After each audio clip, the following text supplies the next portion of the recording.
Blog Talk Radio. Welcome to Cafe Esoterica Radio on Blog Talk Radio. Come on in, pull up a cozy chair, and listen to wonderment as we bring you the most enlightened guests on web radio. I am your hostess with the mostest, Shawn Cohen.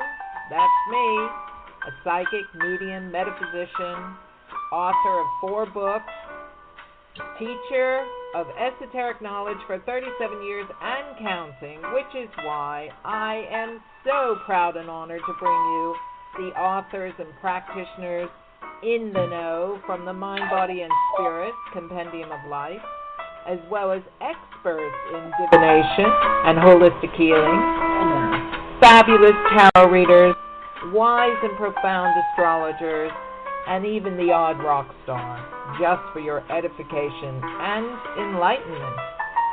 We have been on hiatus, but we're back in the saddle again and raring to go for our 4th season of Cafe Esoterica Radio, broadcasting to you live every Thursday at 7 to 8:30 p.m. UK time, 2 to 3:30 p.m. Eastern Standard Time, and 11 a.m. to 12:30 p.m.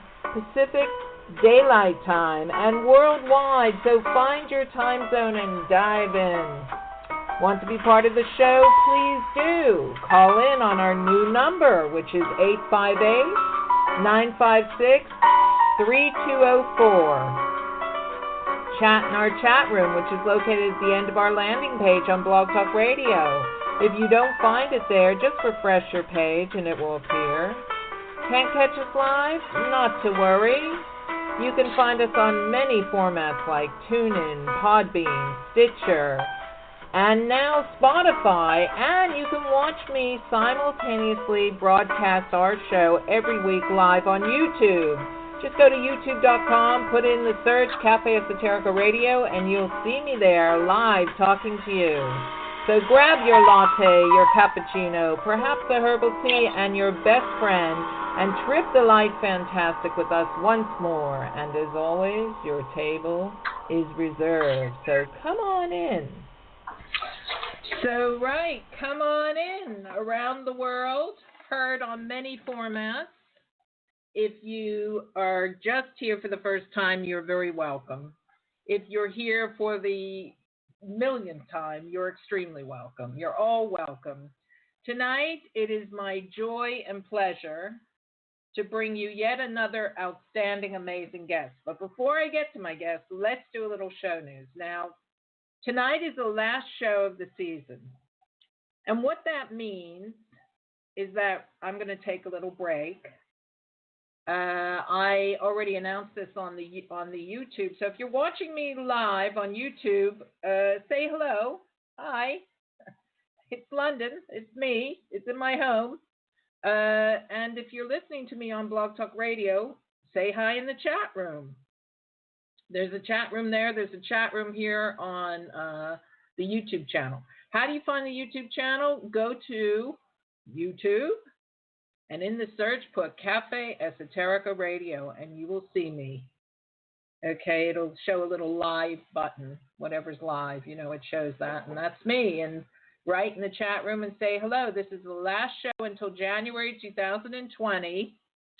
So our theme tonight, Halloween or All Hallows Eve is the 31st of October. We're not there quite yet. But it is the season of the witch. It is the season of autumn, which is, by the way, my daughter's name. I named her Autumn after the beautiful song by Justin Hayward. He didn't write it. Jeff Wayne did for War of the Worlds. But I heard it first in 1978, and I said to myself, if I ever have a daughter, I'm going to name her Autumn. And I certainly did. And she just had her 23rd birthday on September 27th. So once again, I want to wish my gorgeous daughter, Autumn, a happy birthday. Tonight, we will be featuring a most outstanding guest. I'm going to talk about her in a minute, but there's a couple themes going on. One is it's the autumn time. Two is While I'm away, we will see Thanksgiving and, of course, Halloween before that.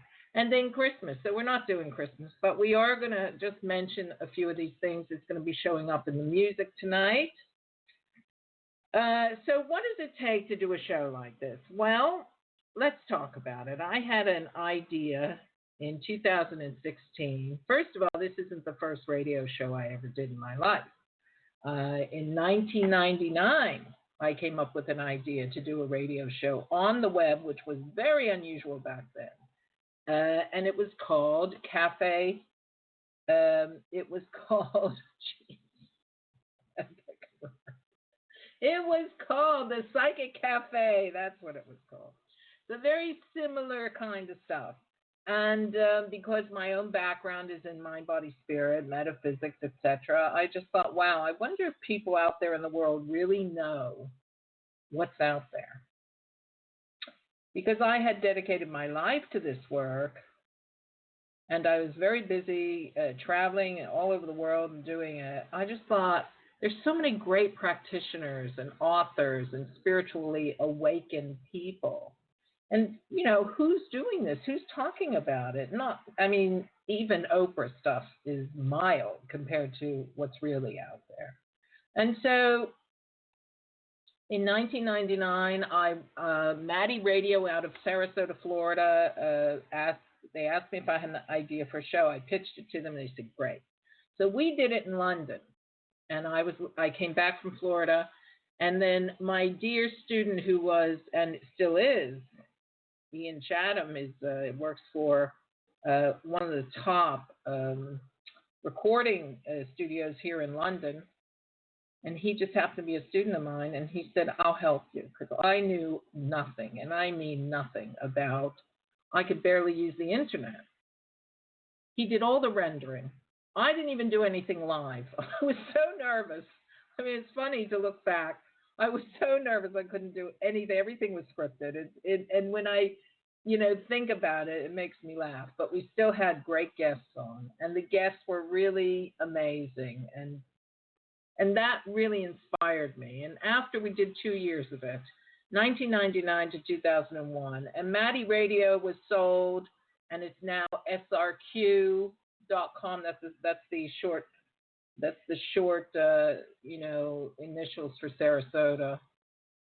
And Maddie is lovely. God bless her. Hi to Maddie. Hi to Anne, who ran that whole shebang herself. That was real women's lib happening there in 1999. And it inspired me, and then I got called to come on radio shows myself for the work that I do. And I've been on many radio shows across, from the States here and back. And I've also had the pleasure of being invited to be the psychic on Liberty Radio here in London when right before Princess Diana died. So it was very interesting because the guy who owned it was actually Mohammed Al Fayed himself. And across the street was Harrods department store. So if you've ever been to London, you probably know some of this, but it was a very interesting experience to go back there and go on the air and talk about it right after it happened. So, it's been an amazing radio. I've always loved radio. I've always loved music. I'm really devoted to music and amongst my many passions. And that's why I play rock music or soft rock or prog, because I love all that in my shows. So that sort of brings me to 3 years ago. Another person asked me if I'd like to do a show. And then he pulled the plug at the last minute, being given some false information, although I think he was a bit of a phony himself, really. And that made me so angry because I was all hooked up for it, that I finally decided, okay, fine, I'll do my own bloody show. What do I need him for? And once again, that determination, and I pulled in a good friend of mine from many years ago, and she's in Florida, and I'm here in London. And between the two of us, but mostly I did it myself. I mean, I wrote the scripts, I booked the guests, the usual Aries thing, And it's turned out amongst, every odd, it's turned out to be very successful in that the stats of Blog Talk Radio show me that I have people all over the world listening to my show. Now, that in itself is a huge triumph. To be heard in places like Indonesia, all over the world. I mean, all over the world. It's amazing. All of Europe, because it shows me every show. Now, do I get paid for this show? Not a penny. Do I have to pay to use Blog Talk Radio? Absolutely. So I pay to do this show. Do my guests get paid? No. But of course, we're putting them out there to the world.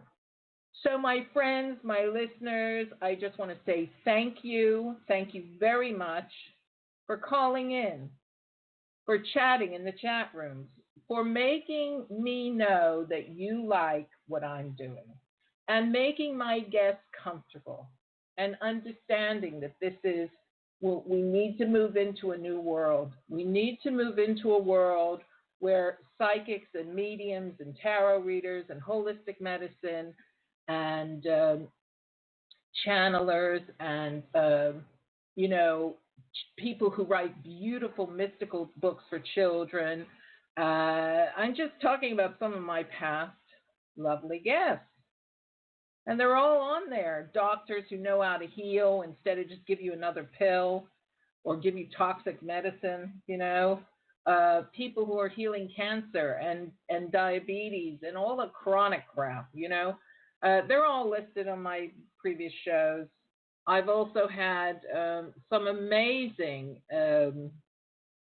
people who talk about spiritually awakening. The spiritual journey is never easy. If it was easy, every person on the planet would be awake. What does it mean to be awake? I'm going to shut up in a minute, but let me just finish this thought. To be awake in a world that's asleep or even dumbed down is an amazing thing. First of all, it's painful. When you really look around and see what's going on in the world, it's shocking. When you're busy buying yourself 1,000 things to put on and you're completely focused on yourself all the time, you don't care. When you really look around and see how the world is being destroyed, who's behind destroying it, why the world and why people suffer on this planet, and why a lot of times the very people coming to help are crucified, burned at the stake, tortured, thrown in jail. What else? Have their tongue cut out. I mean, it just never stops. But the beauty of life, and this is really important as we come to the Halloween and the end of a sort of a season as we roll into the winter time, is that through death comes resurrection. And spirit never dies. We never really die. We just go on. Energy can never die. So my guest tonight channels the spirit of Henry David Thoreau. Imagine all the people that ever wrote the greatest literature, made the greatest music, wrote the greatest poetry. Imagine those people. And what you get is that they're out there. They're either reincarnated or they're out there. They're out there in the essence of energy. And that is my guest tonight, Cathryn McIntyre, who has written a book called The Thoreau Whisperer. And if you would like to call in and speak to Cathryn, by all means, you can. The number is, if you're outside the United States, you need to call 001, because that's the code to the United States. But if you're in the United States, you just dial 858-956-3204. And before I just last minute thing to thank my wonderful Jungian therapist, dream expert, and analyst, Cathryn Olivetti. Her website is www.cathrynolivetti.com, and do get her book on dreams called Dream Work, the 10 Most Important Things About Dreams. Okay, I'm going to bring up Cathryn. Here she is. But before I do, let me read her intro. Oh my God, I'm getting a little fluxed here. Here we go. Cathryn McIntyre is a writer and independent researcher who has studied the life and work of American author Henry David Thoreau and the literary history of Concord, Massachusetts, for over 25 years, both in university settings and independently. She has a BA in English from Michigan State University and has done graduate work at both Harvard University Extension and Lesley University in Cambridge, Massachusetts. She is also a natural psychic with a gift for connecting to those in spirit, an astrologer, an occasional ghost investigator, and an avid genealogist with ancestral ties to the Mayflower, to the Plantagenet kings of England, and to transcendentalist writers Margaret Fuller and Henry David Thoreau. I'd like to welcome you, Cathryn. Hello, Thank you. welcome. Hello, thank you so much, Shawn. I appreciate it.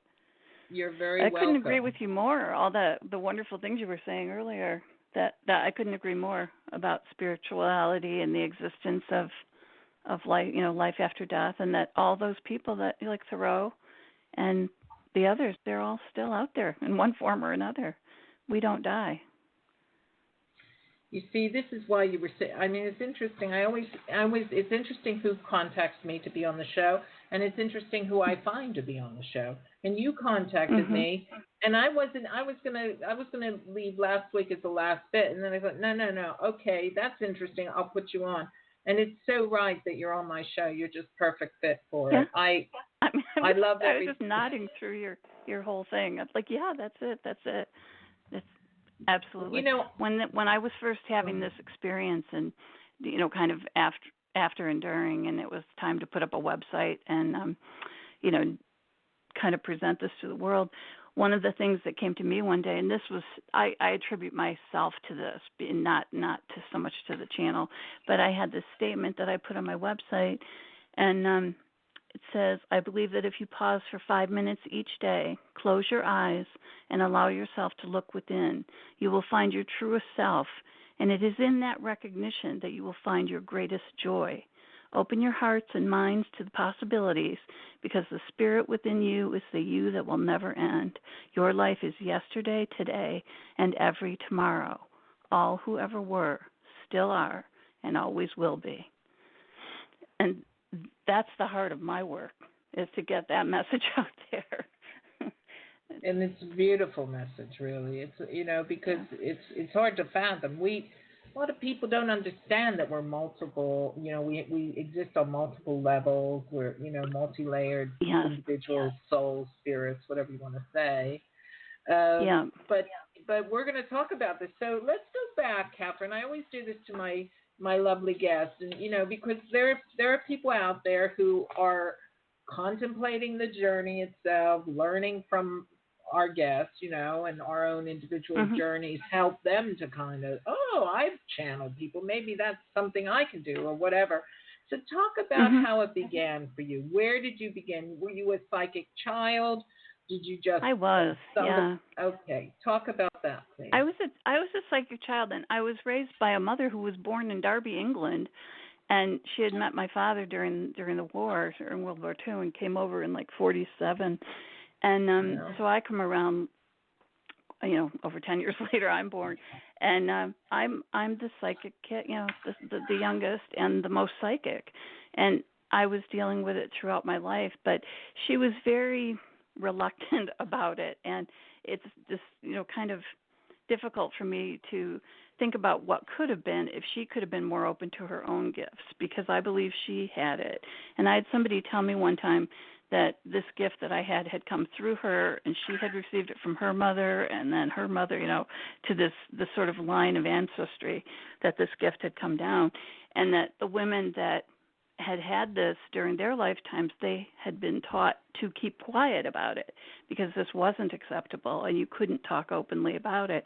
And they all look to me now, and it was like, now it's your turn. You can speak about this, and in ways they never could. And so they are kind of there supporting me through spirit as I go forward with it. But also, I think, wishing they could have been more open about their own gifts. But anyway, so it comes through my mother. And yet she was very much the one in my life that was like, oh, you're dreaming. You're making it up. That's not real. I'm like, but Mom, I can hear and I can see and this is going on. And no, it's not. So that was the kind of background I had growing up. It turned me into rather a reluctant psychic, I would say. That's so it took funny. me. I have very similar story. You know, my mother my mother's mother was from Ireland. I mean, it's very similar, Cathryn. I'll just share it. My mother's mother was from Ireland, and her father was from Scotland. And they met in Canada, and then came into New York. And my mother was the firstborn in their family. And my mother's mother was highly psychic and really into herbal things, you know, herbal medicine, folk medicine, they used to call it, folk medicine, right? Yep. And my mother had a big, you know, she never takes us to the doctor. She always wants to make her own medicine.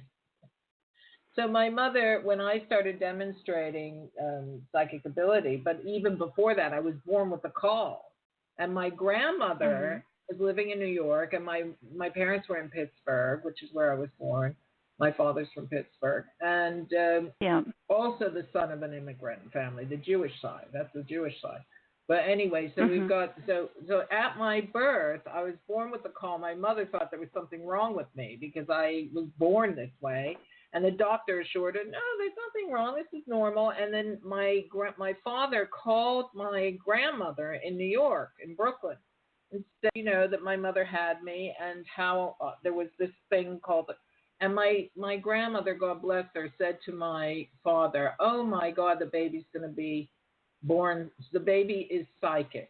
That's a symbol that the baby is psychic. And also, I heard her cry. I knew she was born. So my grandmother was the champion of the psychic, but not my mother. And my mother resented me for it. She really did. She thought, oh, God, here we go again, you know. But my point is, I want to make this point, that it is imperative that we learn that being psychic, mediumistic, telepathy, all these clairaudient, clairsentient, whatever, clairvoyance is very normal. Exactly. Yeah. There's no paranormal. This is very natural and normal. It's a real part of life. Yeah. And we are the showrunners. We are the people who come in and say, right, I'm going to dedicate my life to this, whether you like it or not, whether it makes you uncomfortable or not, whether you think it's crap or crazy. I feel like I had no choice. Yeah, me too. It was sort of like, it was just denying such a part of me. I couldn't turn it off. But to continue my story, I was always as I got into my teens and that, I started to tell my mother, well, I'll be moving to Boston. And we were in Michigan. We had grown up around Detroit. And she'd look at me and go, why would you go there? And I'm like, I don't know, but I'm moving there. So as soon as I finished college, which was a little later than most, I've got a full-time, part-time. Once I had done that, I got in the car one day and I drove out here. And one of the places I first went to, and I had gone there like on a visit 2 years before with a friend, but was Concord, Massachusetts, and that's the Rose Town. And I was an English major, and I wasn't a super good student, and reading him in high school for me was as bad as most people experienced in high school when they were, taught to read Walden. But I went to that town and immediately connected to the energy, to the history of it, to the people there, and I was just amazed. I felt like I had just come home, like, wow, all right. And that was sort of the beginning, but I was really young then, and I didn't want to live in a sleepy town. So I went into Boston. I lived in Cambridge for many years. And so I had sort of it was like a slow growth. But one of the things I write about in The Thorough Whisper, as this eventually came to be, this connection to Thoreau manifested in the way it did. But when I first arrived in town, one of the things I did was take a past life regression course. And the man that was teaching that class was giving readings. He just happened to live in a house near Walden Pond. So I found myself out in the backyard of his house. We were sitting on folding chairs in long grass, and he was giving me a reading. And in that reading, he said to me, there's a spirit here who wants to work with you. He wants to talk and work with you. And I'm there, and I'm young, and I'm like not paying attention and not understanding. And I have a tape of that reading, and I realized years later then during the channeling, suddenly came to me one day, oh my God, remember that reading, And I went and dug through and I found the tape and I played it back, and he talks about there's a spirit there that wants to connect with me and work with me. And I think now that was Thoreau, and it was like the early connection, him stepping in, saying, this is, I'm here, sort of here when you're ready, I guess. But it was like 20 years later when I was finally ready. So it's kind of interesting. Wow. It's a great story. It reminds me, it's interesting because this is part of I'm going to ask you questions that are for my audience. I already know some of the answers because I do similar work, but I would like to ask you what I think anyone out there listening, how do you know it's him? Is it just a voice in your head? Does it sound like him? How do you differentiate between the two? How do you know it's really him? Well, there's sort of I'll try to make it a quick answer, but the rest, for me, you'll know when you know the full story, you begin to know.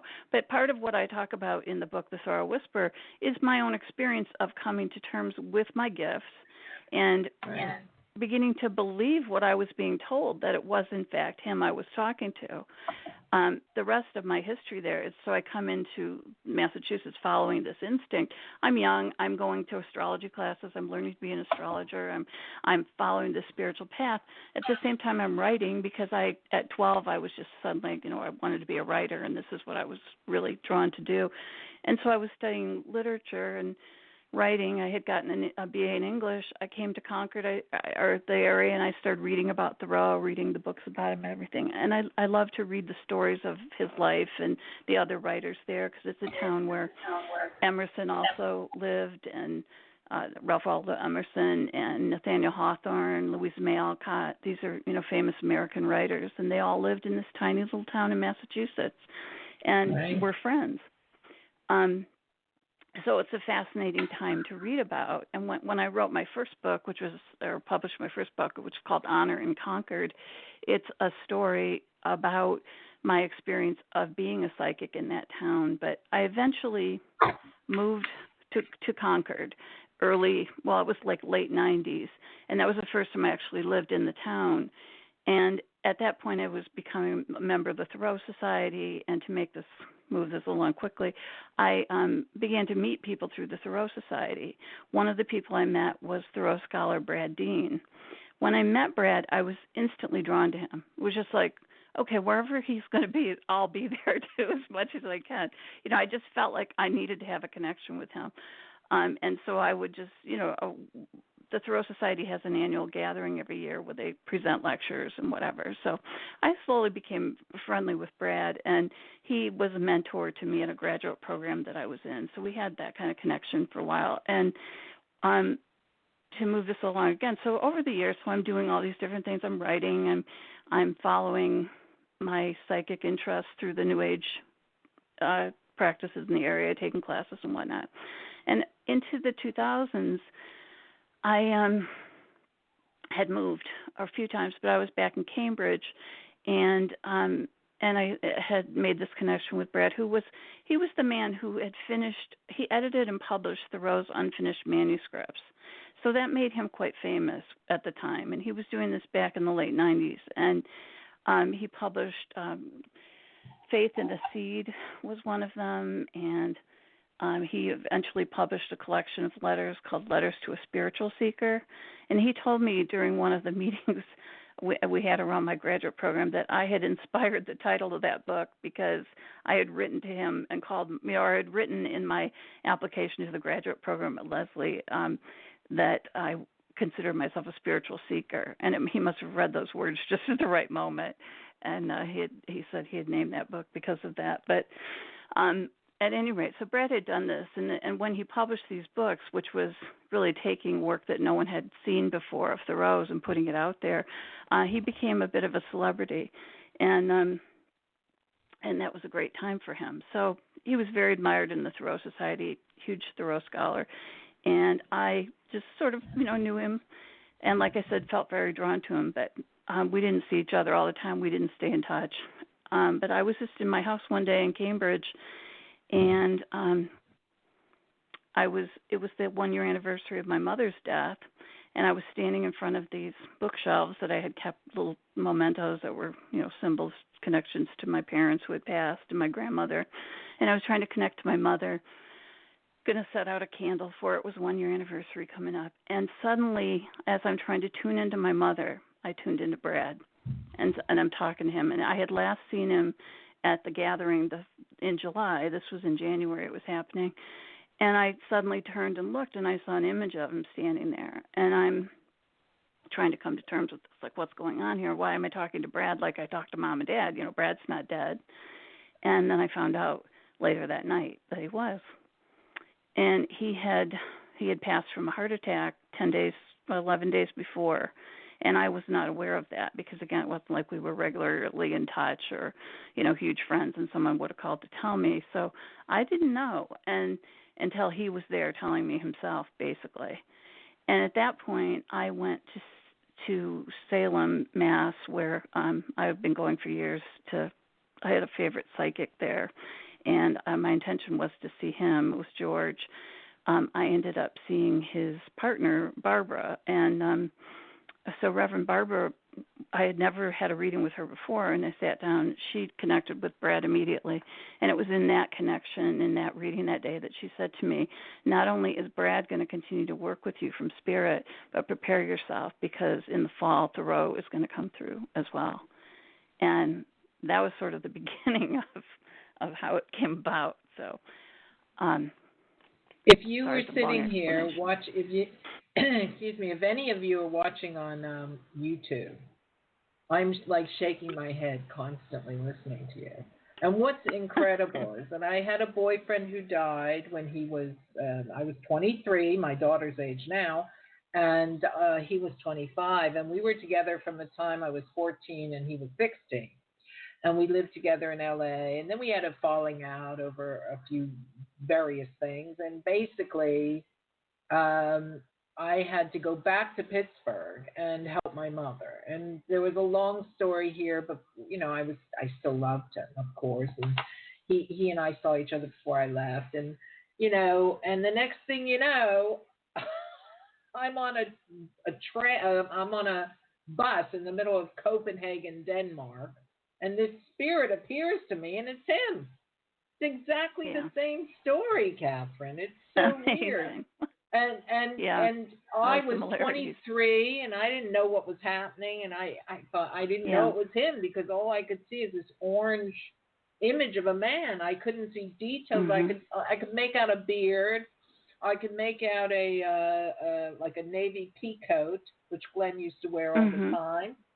And I kept dreaming of California. At the time, there were no cheap phone calls to to Europe ever. I mean, it was $10 a minute, from Pittsburgh. Right. And my mother called me, and I said, "What's the matter?" And someone, what? And she wanted to know, because she had heard through the grapevine that he had died. Anyway, he came to me. I began to understand the messages. He came every night in my dreams.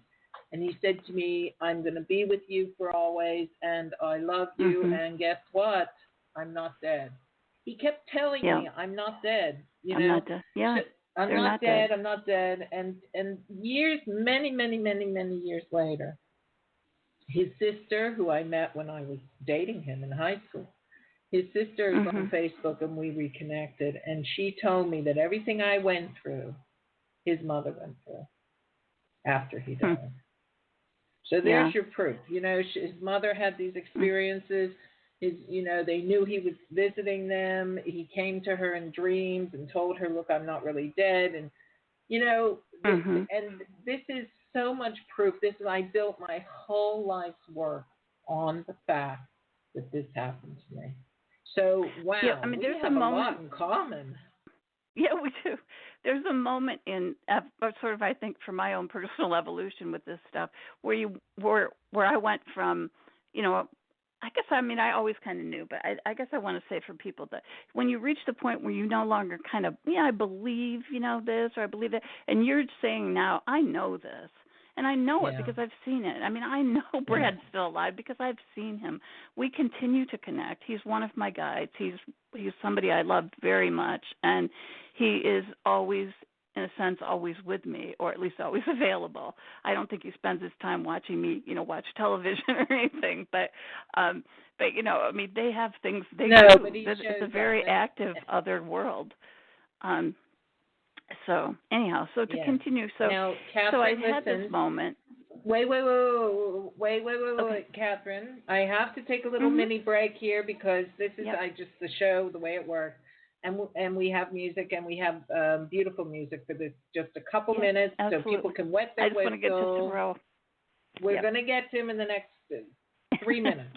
Okay. Okay, great. This is because your story is fascinating. Of course, I'm loving it. I went through very similar, but for all those people out there, I mean, look, here's us two gals. We never met, and we've had very similar. I wonder how many more people have had this. So, folks, we've got people already on the line want to talk to you. So we'll come back with Cathryn McIntyre, the Thoreau Whisperer. And I'm going to play Forever Autumn because it was Justin Hayward's 73rd birthday. I love his music. I love the Moody Blues. I named my daughter after this song, and it just says everything we talked about.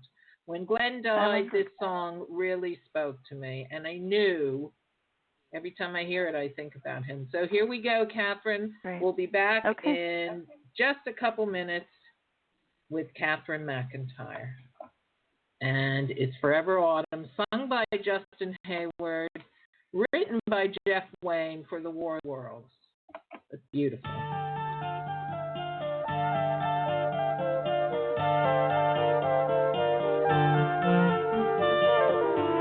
The summer sun is fading as the year grows old, and darker days are drawing near. The winter winds will be much colder. Now you're not here.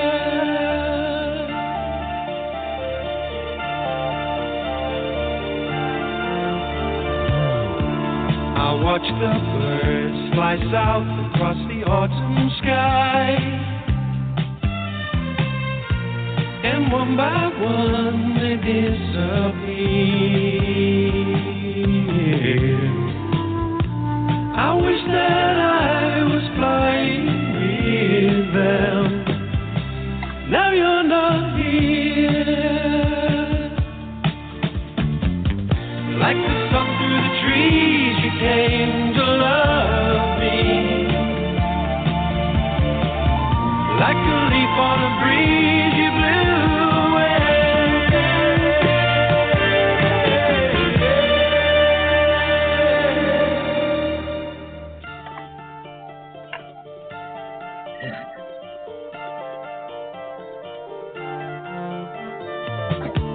Through autumn's golden gown, we used to kick our way. You always loved this time of year.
A gentle rain falls softly on my weary eyes,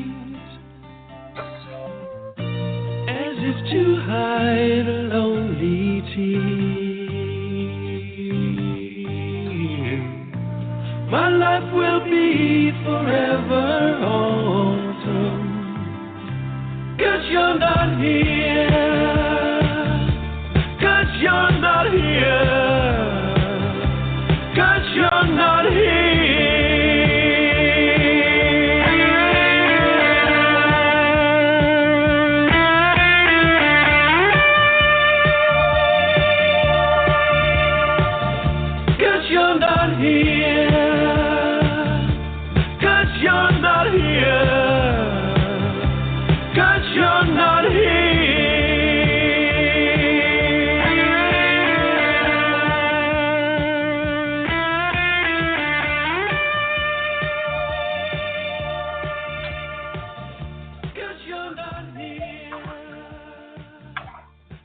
Absolutely stunningly beautiful song.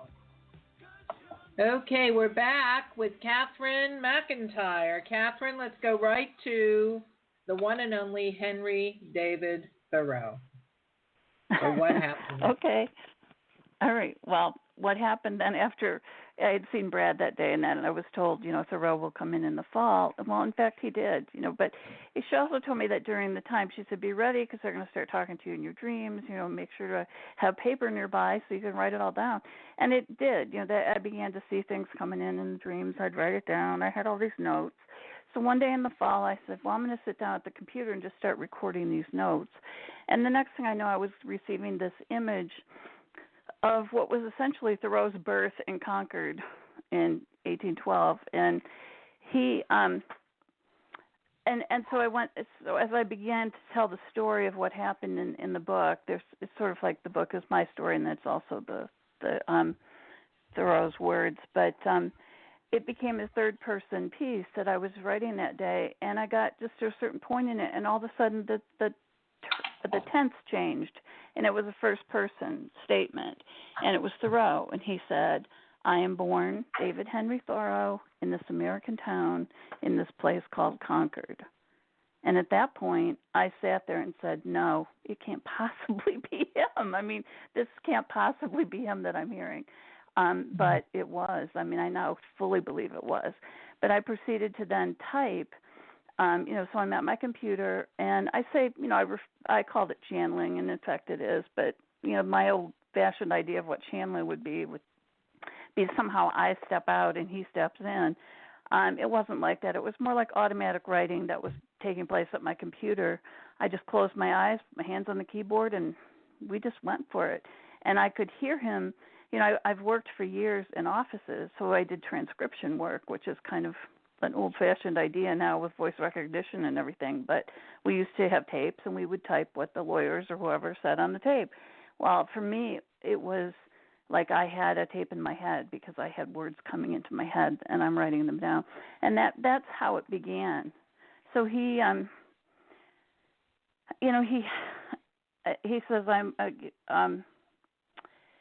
he's referring to himself in Concord. This is some of the channeling I'm going to read. He says, there's a boldness to me, a rugged truth that they are unable to relate to. That he's talking about the people of the town. They want their fine linens, fine dresses, fine homes, and comfortable surroundings. I bristle at the thought of their complacency. Is there not more to be learned and lived than that which takes place cradling a child round the fire, perpetuating more and more life and yielding our own to the propulsion of that effort?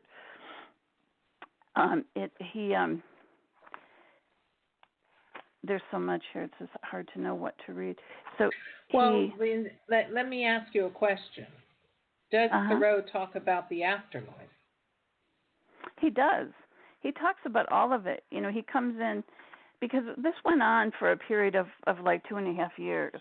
And it was so much fun for me because once I got into the swing of it, I was just living my life, and then I would, I'd come home, or, I'd get up in the morning. I work an evening shift. So I would go out for a bike ride, and then I'd come back and sit down, and they, it would just be there. He'd be there. We'd just start it up again. So it came in pieces.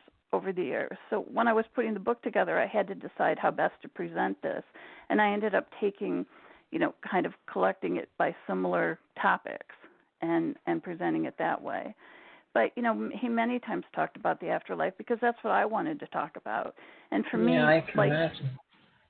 That's, that's sort of my message again, is saying to people, wake up. Don't you realize that, we're living our lives, but this is just one dimension of who we are. We're so much bigger. We do live on. And it isn't just that, like, we live on. It's like we continue to live.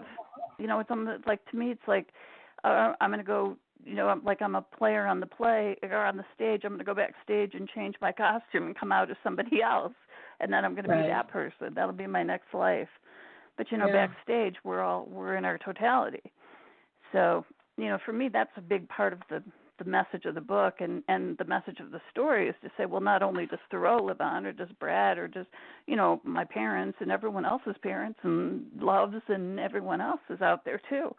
So it changes your, perspective of life, or perspective of how you act in life, how you treat other people, how you treat yourself. I mean, everything changes. That's truly when you wake up, when you get that and like really grok that.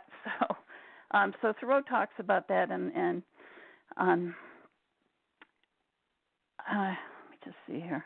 There's this really beautiful passage about solitude that I like to read. I'll just read the first part of it. He says, there were times when the solitude I craved at Walden was available to me, and I basked in it. I would, on sunny days, position myself there in my doorway and allow myself to sink as deeply as I could into the surrounding atmosphere, into the waves of light and energy that flowed to me, and drift as far as I could out into that universe, and let myself sense myself as that free and noble creature that I knew existed within me. Those were the times that I fully understood that I was more than this body that I had come to occupy. So that's one of my favorites.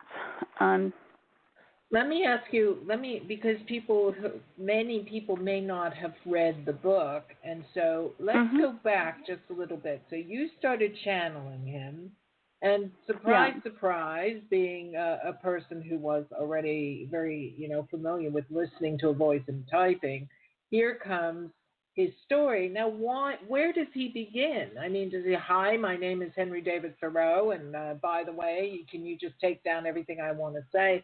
Or does he begin by talking to you? Does he ask you questions? Do you have a relationship with him, so to speak? Or are you just really functioning as a medium? It was very casual, and we began very friendly and relaxed. I personally believe I was connecting to Thoreau for many years prior to this happening in various ways. I was definitely always connecting, to him and had ideas coming from him, but just never in such a formal way where I was like, okay, now I know I'm actually connecting, and now we're going to sit down and do this book. So it was very much a casual kind of, I just joke with him. I mean, it was just sort of like this presence, and he would be, in the same way that I saw Brad's spirit that day, I would occasionally look over and see Thoreau, and we would have there's part of the book I write about where I had a gathering of people at my house, and a friend of mine looked over and she said, he's standing right there, so she could see him too. So it was fun to know that somebody else could see him. And Cathryn, how was he dressed? Was he dressed in his time? I always saw him as Thoreau. But he says to me in the channeling, that Thoreau is only one of his manifestations as well. So he is not just Thoreau; he is in his totality as well on the other side. So he has been other people. But the thing is, when a life is as big as that one, that it starts to overpower. So he talks about a phenomenon where, because people have valued his life so much and the work that he did, it in a sense keeps him tied to that one life. And I think that's something he has had to reconcile as the person who's done that. But Okay, some of these topics. go on. Well, some of these subjects get a little gray sometimes too, because I've had psychics tell me that Thoreau was a composite spirit, and that one of the reasons I feel so connected to him and so able to connect is that I was one of the spirits, one of the souls that fed that lifetime as well. So a composite spirit being, or a composite, I guess I'm saying that right. But the idea of a composite spirit is that it's not just one spirit, one body. It's like multiple spirits feeding that one lifetime. So I had somebody tell me, not only me, but that Brad and others had come together to create the life and the person who was Thoreau. And well, so when I you just have went back when when you have intention, intention in metaphysics is a very powerful tool, and if your intention is to be heard, and you have something to say, or the message is potent, and must be heard, then there's where there's a will, there's a way. Before we go to the next break, and we still have 10 minutes left before that, I'd like to talk about, because his channeling will be in your book, which is called The Thoreau Whisperer. Now, how long did it take you to write this book? Well, it was the channeling part went on for about 2.5 years, and then it took me a good, I don't know, I work full time, I was doing other things. It took me about 6 years to put it together, probably. Right, so and when you presented it for 2006. So. Okay, and when you presented it for publication, how was it accepted? Because some people might think go on, say it. Not that well. I mean, I ended up self-publishing it again because I sort of, it was time to get it out there. And, every one of the channels I was going up to try to find a paying publisher and a, traditional publisher was, they just weren't open to the idea. And I'm always astonished at that because I'm continually told how important the book was, how meaningful for them that it was done, meaning spirit, and that it will be read. So I just wait. I wait for people to find it. Okay, this is I want to make a point here, and I think it's important. If anyone in the world of publishing is listening, wake up. People are channeling the most profound people who need to be heard.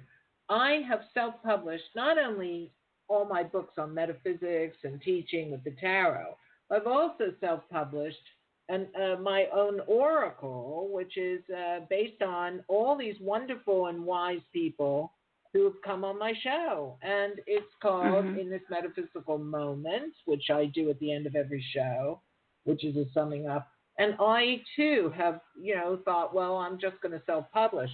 Now, the thing is we can all self-publish, right? It's available to everyone around the world. I use Blurb, some people use BookBaby, whatever. But the publishing houses are all folding one after another.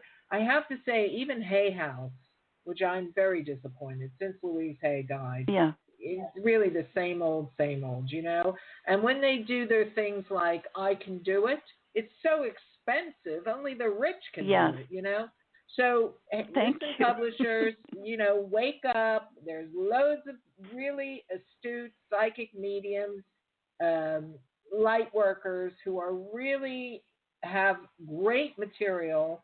It's not made up. It's not crazy. They are in touch and in tune.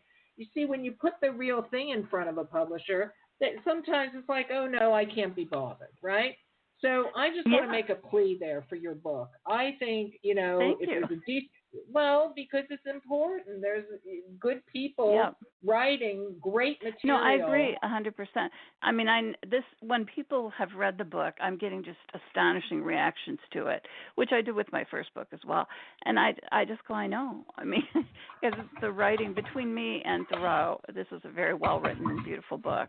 And that was really my goal in putting it together. I kept saying to Spirit, I just want to put out this beautiful, beautiful book that in this world of craziness where everybody's forgetting the truth and everyone, has lost track, that they can take a moment and just sit and be reminded not only that they are spirit, they will live on, and that they have within them the power to connect to the divine, that true divine spirit of God that is there. I'm not talking about different religions. Every religion is going to feed off that same divine source that we are from.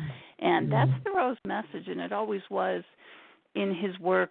In his time, the transcendental message is go within, seek truth within yourself, because that's where you're going to find it, and you're going to find it through that direct connection to the divine, and only trust that. That's where you see, right now, if you read Thoreau's pieces on politicalness and all of that, that's what he's saying. Don't trust the majority, trust yourself. So okay, let me just interject. Hold on, Cathryn. Let me just, because this is a two-way story here. Let me interject. The lovely Dove is in the chat room. She left the conversation because she didn't like what I said to her. Listen to this. She wrote, I think to myself, what thing or things do I need to do in order to fully connect to the other side? Since my mother's passing, I can smell her cigarette smoke at times.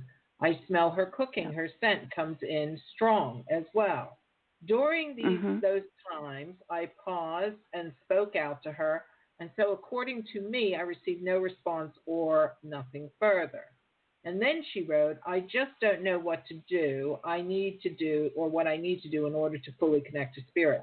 Well, guess what, sweetheart? You have to train. It's not, if you're not as gifted or you weren't born with the gift, you have to train. If you said to me, I want to win a marathon, what do I do? Get out there and train. So I wrote to her, train in mediumship. That is what you need to do. And if that is why a lot of people, grief is the greatest teacher for making people wake up. How do I connect to the other side? You either go to a medium or you become a medium. It's just that simple. Would you agree? That's true. Yeah, I would agree with that. I also would say a part of that, too, is learn to trust yourself, because she may be connecting and then just dismissing it. I mean, I was the queen of dismissing it for years because, my mother would just dismiss it, so I would, too, or I would try to. But, there may be a connection there. You have to learn to trust that and know when you are connecting. So that's just part of it, too. Okay. That's okay. We do have a caller, which we're going to get to you, caller, in the next segment of the show. We're going to talk much more with our guest, Cathryn McIntyre. I want to play, she wrote a book called The Thoreau Whisperer. And Cathryn, do you want to tell people your website?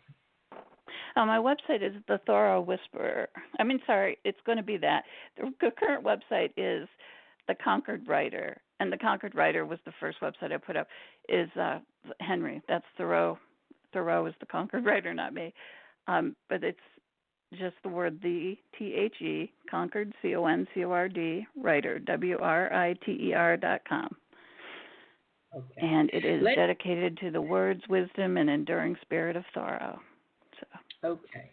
I want to go because it goes so quickly, this show. It's like you blink and it's over with. Yeah. My point is not to give them the whole book. My point is to give them what we say in England, asparagus tips. So, wet their whistle, let them go out and buy the book and read it, because that's what you want. You want people to read the whole book. But let me just go to people like Thoreau, or if they like Thoreau, or they like to read his quotes, but they could never, sit down and stomach reading through Walden or whatever, this is a real nice way to get his message. Well, It's kind of a fun, that you are way. Putting yourself in there as the channeler, and that's important too. Yeah. I want to talk about Don Henley because Don Henley, many years ago, he is the drummer of the Eagles, if you don't know. And Don, it's very interesting, this connection, because I'll tell you something for nothing. My cousin is Patty Smythe. That's my mother's sister's daughter. Patty Smythe, not Patty Smith, not Patty Smith, Patty Smythe. I know Patty Smythe. She did a song with Don Henley, which is just unbelievable, the connection. So here we go again. It's just funny. I know that Don Henley. I knew that because he's a hero in Concord. Among I most met people. him at my cousin's wedding, which is really funny. Her first marriage. Yeah. So let me great. just go. Okay, let's talk about Don Henley and the Walden Woods Project. Now, I have a quote, so we're not going to talk about it. I'm just going to play it. It's only a minute long, and then we'll come back and we'll talk more about what this is about, because I think it's very relevant to what we're speaking about. So here we go. Here's the quote. It's called Don Henley and the Walden Woods Project.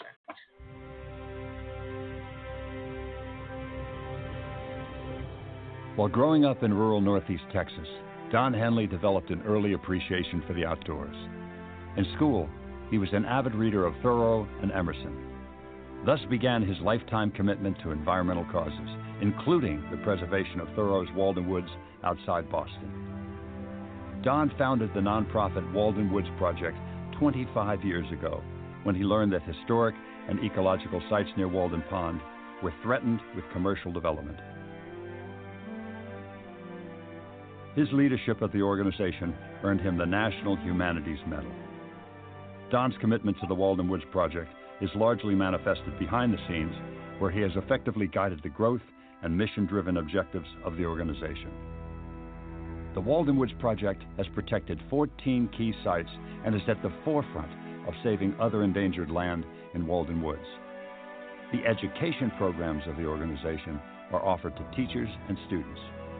They keep Thoreau's legacy alive by engaging a new generation in solutions to global environmental challenges. The Walden Woods Project's Global Environmental Leadership Award and its Challenge Awards inspire others to become environmental advocates and active stewards of our natural resources. Amen, Don. And we're just going to go right into, we're at the top of the hour. I've got to play the next song, and it is My Thanksgiving by Don Henley.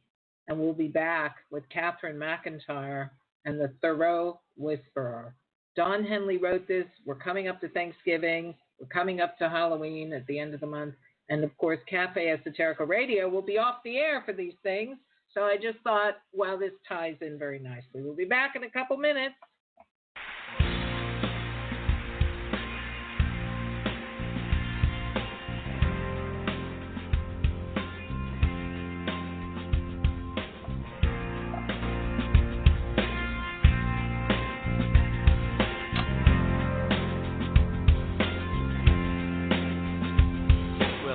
A lot of things have happened since the last time we spoke. Some of them are funny, some of them ain't no joke, and I trust you will forgive me if I lay it on the line.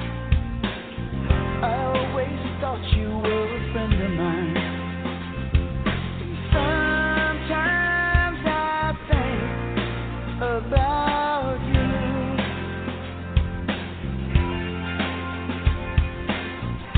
Wonder how you're doing now, and what you're going through. 'Cause the last time I saw you, we were playing with fire. We were loaded with passion and a burning desire for every breath, for every day of living. This is my Thanksgiving.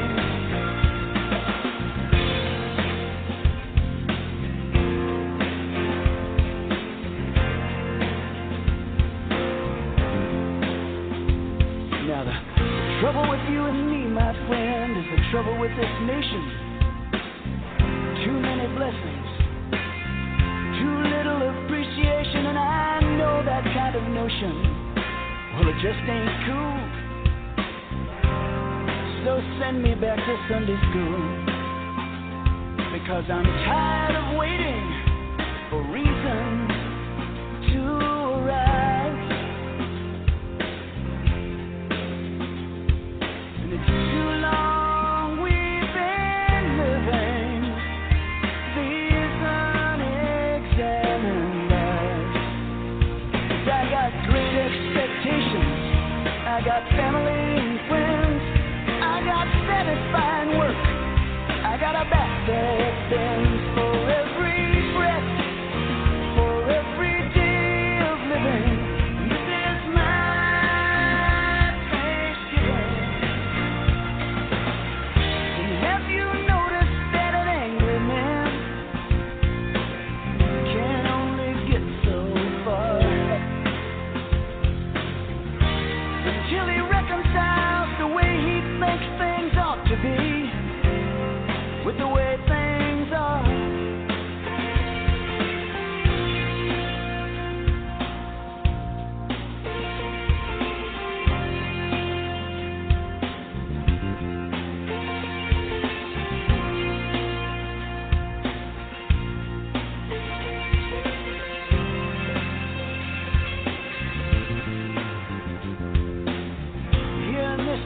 enchanted world, you know I still believe in learning how to give love and how to receive it, and I would not be among those who abuse this privilege.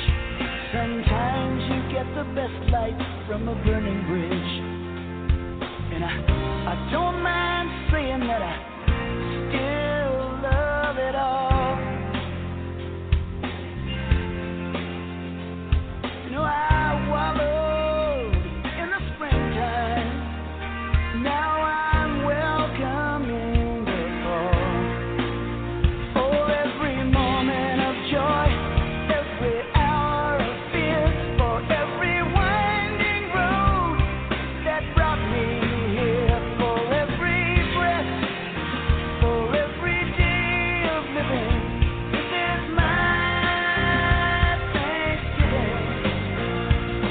For everyone who helped me start, and for everything that broke my heart, for every breath, for every day of living. This is my Thanksgiving.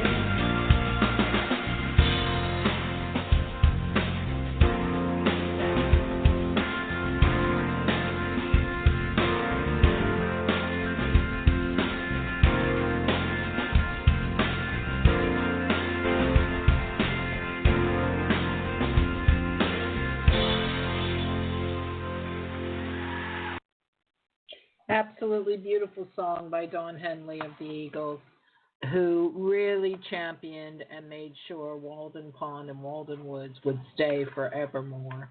I'm He back. did. We're back. He's a hero. Yes, with Cathryn McIntyre. Okay, Cathryn, let's go on to what we were talking about. Let's talk about Don Henley. Let's talk about Walden Woods. Let's talk about the book Walden. Any mention of these things in your book? Oh, yes, many times.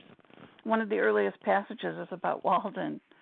I had it out a second ago. It's central to Thoreau's story, so he knows when people want to hear about it. So he talked a bit about his, the time he spent there. I know he lived there, didn't he? He lived there for a while. He lived there for two years. Actually, effectively 2 years, 2 months, and 2 days. He talks about this here. He calls it Walden the Great Adventure. This is one of the earliest bits of channeling I received. He says, "You have an expression, I am just a girl.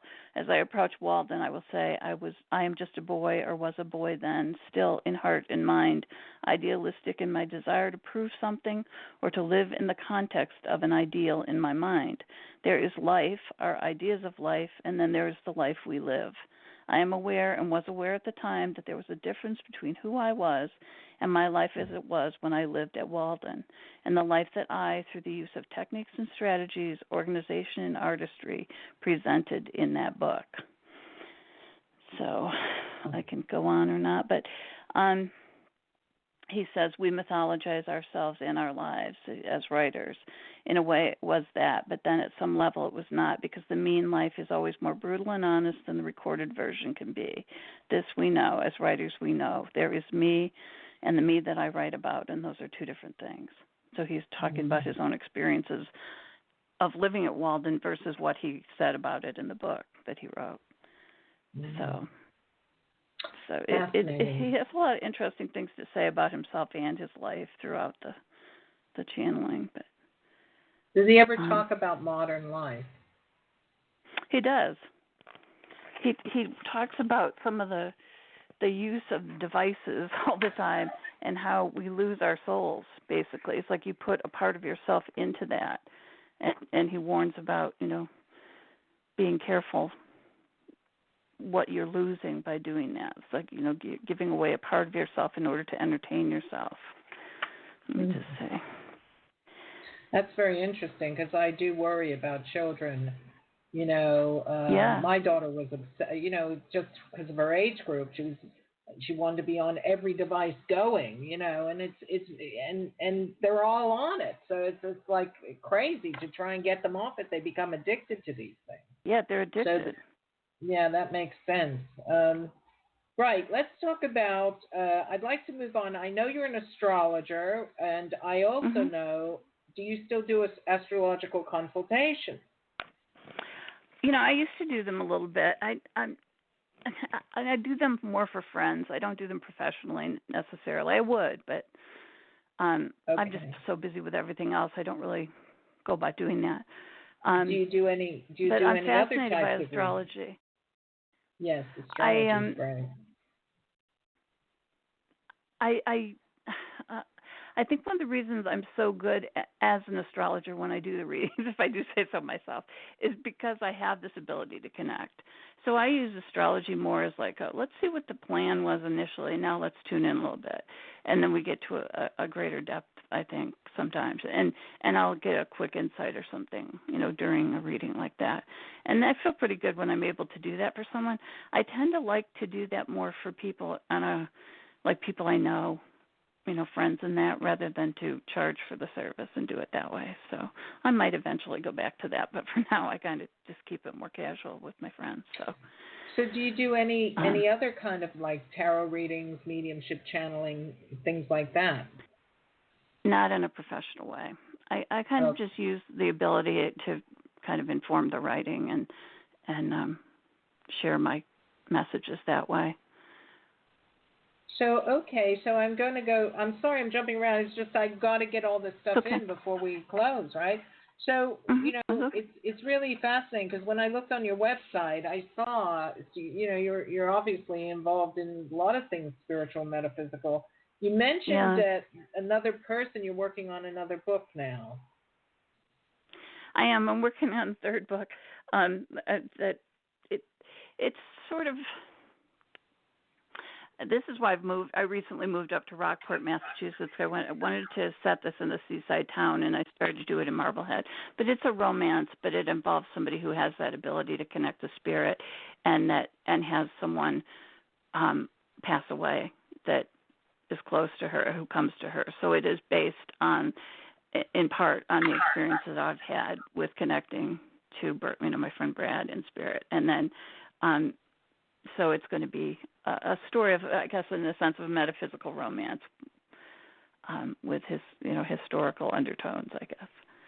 So that's what I'm up to now. Okay, that's great. That's very interesting. Now, let me just go to the next thing. So what do you think, I hear it, so it's a silly question, but I'm going to ask it anyway. What do you think your mission is here? What is your mission? How do you see your mission here? In this life? Yes. I'm writing my books.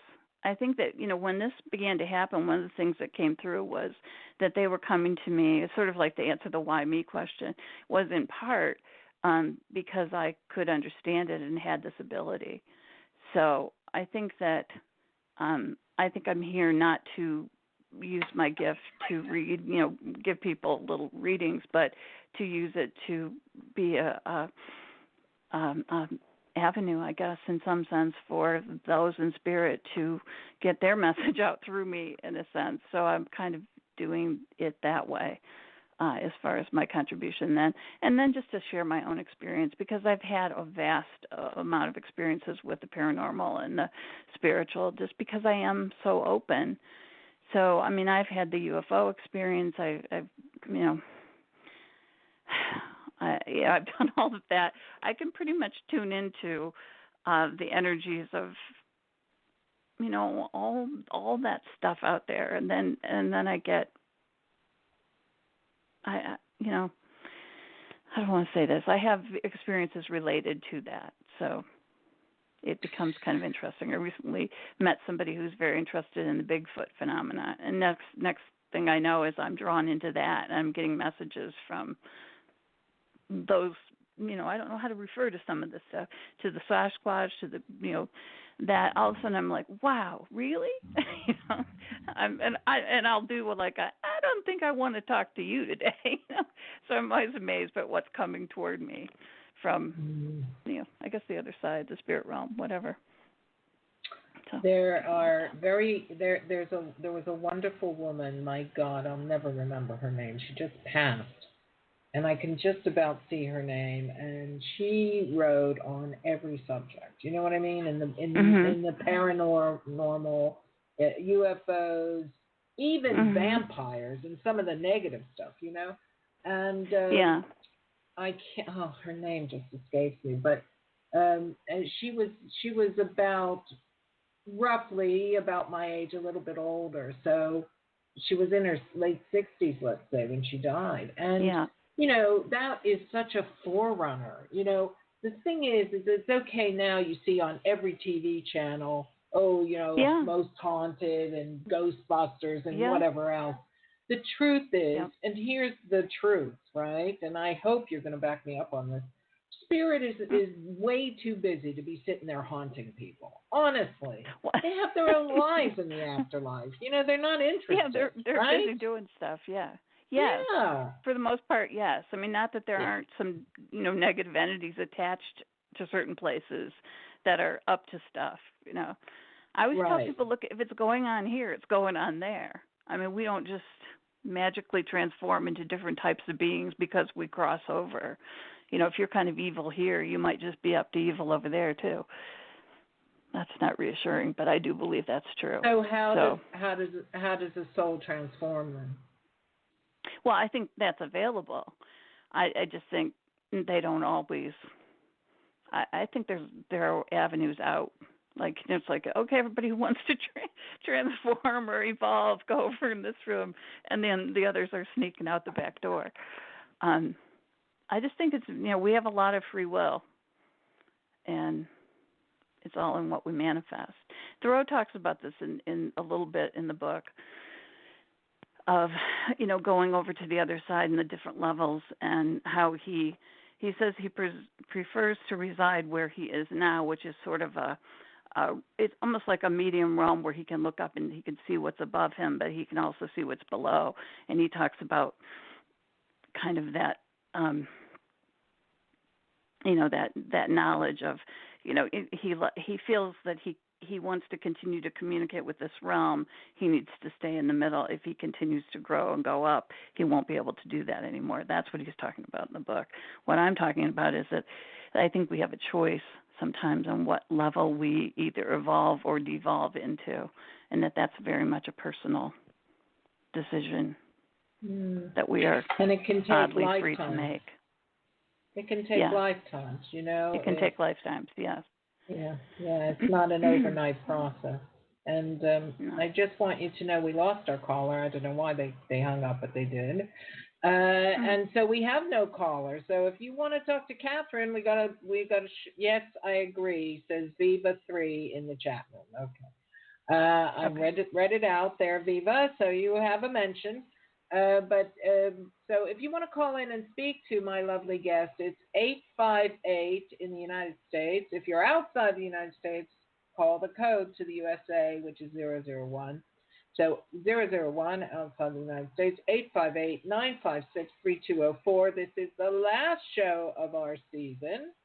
We have the wonderful and wise, very tuned in, Cathryn McIntyre, which is a nice Scottish name. You must have ancestry a nice in Scotland. Scottish name. My father, his family from Scotland, yeah. His parents had just come over, so yeah. Like one of the most interesting parts of my genealogy interest was discovering that not only did I grew up being told, oh, all your relatives are over in England, or they're in Scotland, and it come to find out there was a trail off my dad's family that led into New England and led me back to Thoreau, actually. So that was very much a fun part of the discovery. Very interesting. We have a caller. Yeah, I mean, I was sitting down to Channel one day, and he tapped my shoulder and said, I am your cousin, too. And I was like, what? So, yeah. See, and that's very interesting, that ancestry, because, and I wanted to say there's a very famous comedian here called Michael McIntyre, who everyone loves. He's so funny. You should watch him on YouTube. He's very funny. I'll McIntyre, same surname, probably a cousin. Okay, we have 9 minutes left. I do have to play us out with the music, and I will be reading In This Metaphysical Moment. We do have a caller. We have 3 minutes for this call. I have to time it. I'm sorry. So let's go to the caller. I said I would take a call, so here we go. Area code 978. You're on the air with Cathryn. Say your name. What's your question? Great. No answer. Hello? 978. Can you hear me? Hello? Okay. Well, I guess I can. Okay, well, that didn't work. I don't know why, but it didn't work. 978, can you hear me? Hello, hello, hello. Well, Cathryn, let's move on. Okay. I don't know why they're calling again. Here we go. Hold on. Let's try it again.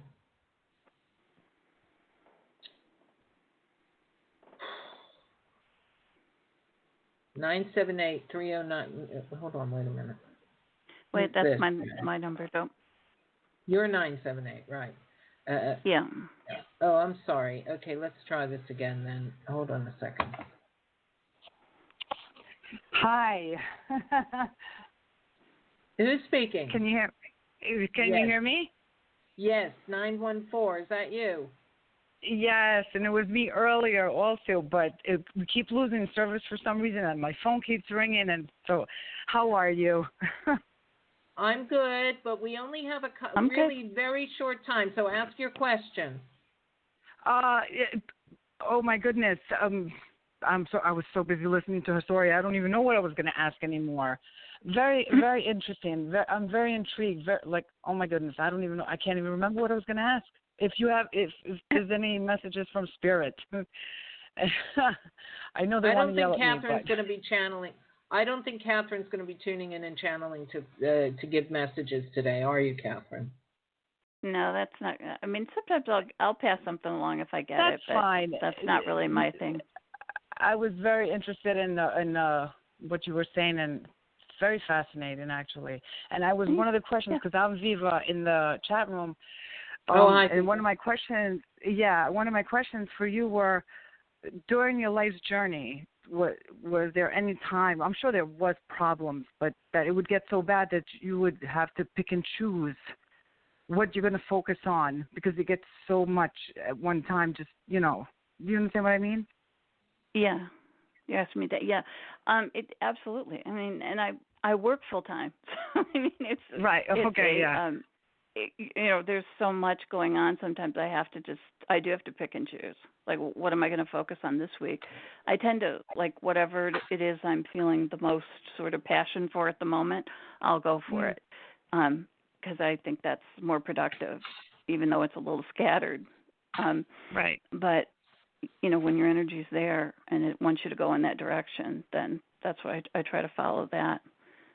But did you ever get too tired, like, to continue your path in life? Like, your journey, your spiritual journey, I mean. Like, was there a long... I used to get tired with the channeling. I would be like, I'm not going to talk to you today. And then I'd go over and sit on the sofa and be like, I'm going to watch a movie. And then pretty soon they'd be over me going, get over there. And you're like, go sit down. We have something to say. Yeah. So it was like, it was like really funny moments that I would have to just go with it. Like, okay, well, fine. I've committed to this. I'll do it. But, it's just funny. Okay, girls, I'm really sorry to be the bad apple That's here. That's okay. But I have to cut it short. No. Thank you, Viva, for calling in. Thank you very much. You're very welcome. And wonderful hearing your story.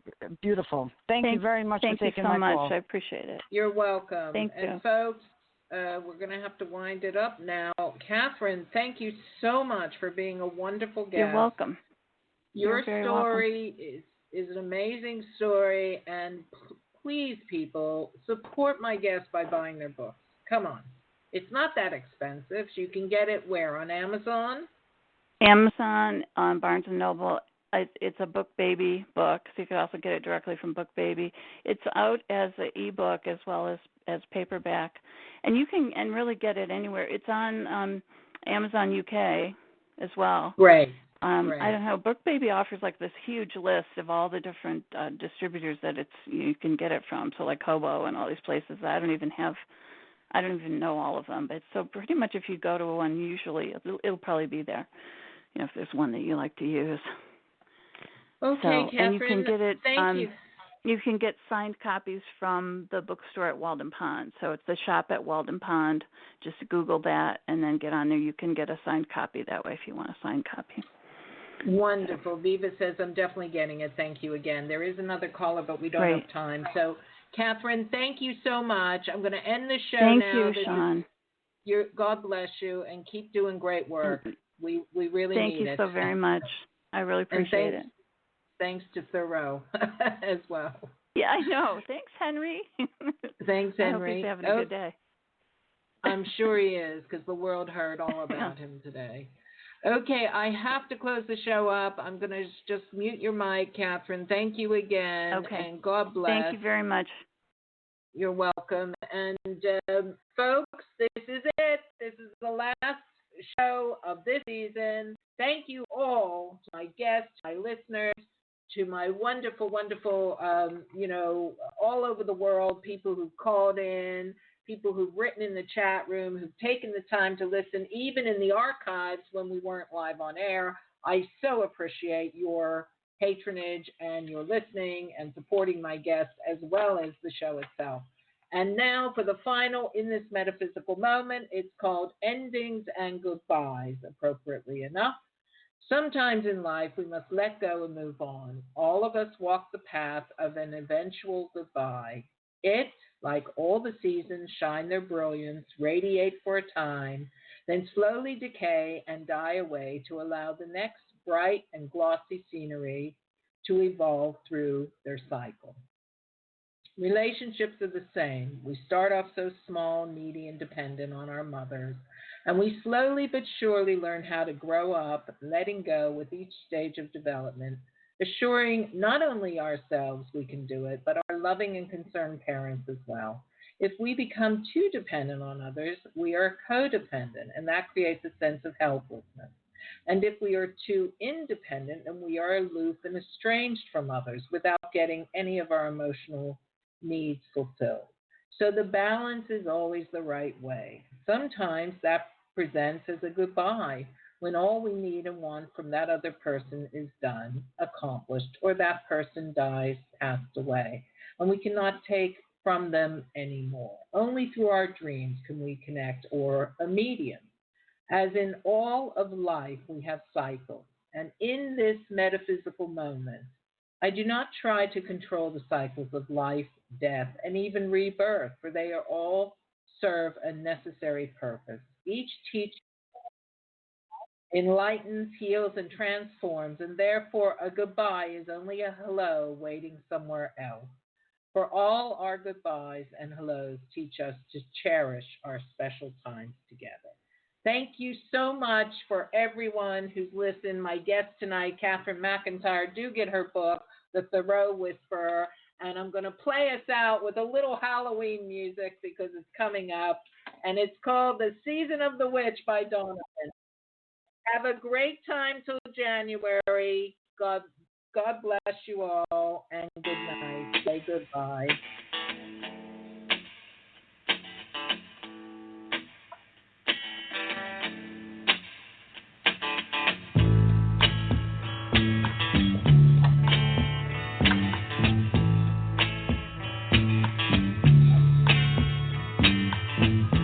When I look out my window, many sights to see. And when I look in my window, so many different people to be, that it's strange, so strange. You got to pick up every stitch. You got to pick up every stitch. You got to pick up every stitch. Must be the season of the witch. Must be the season of the witch, yeah. Must be the season of the witch.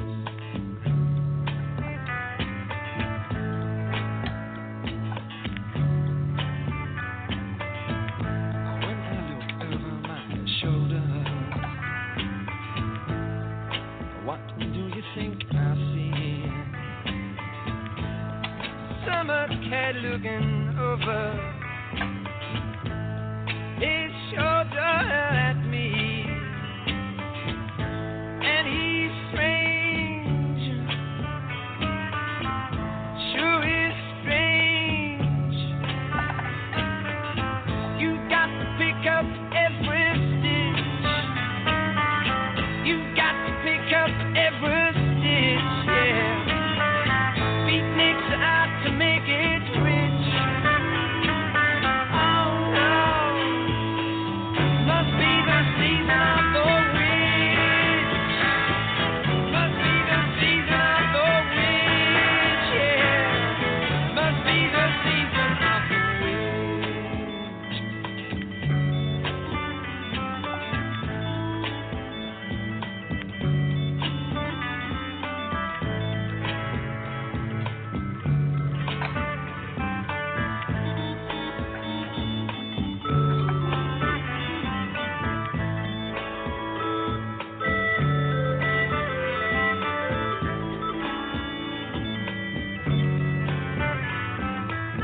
You got to pick up every stitch. The rabbit's running in the ditch. Beatniks out to make it rich.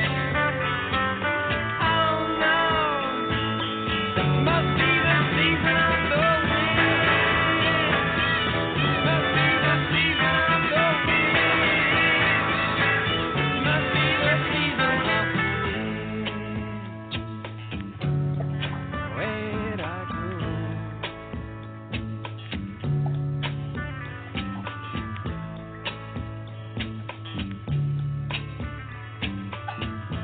When I look out my window, what do you think I see? And when I look in my window, so many different people to be. It's strange,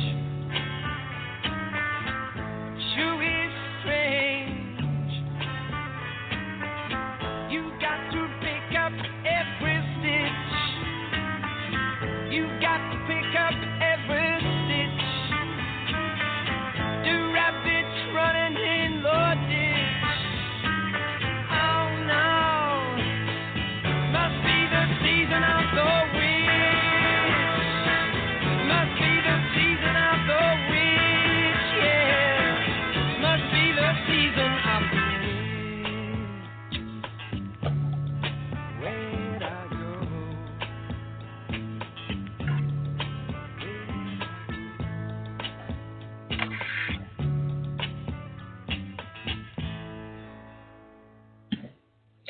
Okay, that's it. We're out. Again, thank you, Cathryn McIntyre. Thank you to all the people who were in the chat room tonight and called in. Blessings to you all. Happy Halloween. Happy Thanksgiving. Merry Christmas. Happy Hanukkah. And Happy New Year. See you in January 2020 with more enlightened guests. And listen, don't forget you can find us on not just Blog Talk Radio, 3 years of shows with great, wonderful, awakened guests await you not only on blogtalkradio.com/Cafe Esoterica Radio, which is our homepage on Blog Talk Radio, but also acast.com, Spotify, tunein.com, podbean.com, stitcher.com. Go and look. If you use any of those formats to listen to music, you can find, just put in podcast and you will find Cafe Esoterica Radio there. I love you all. God bless. And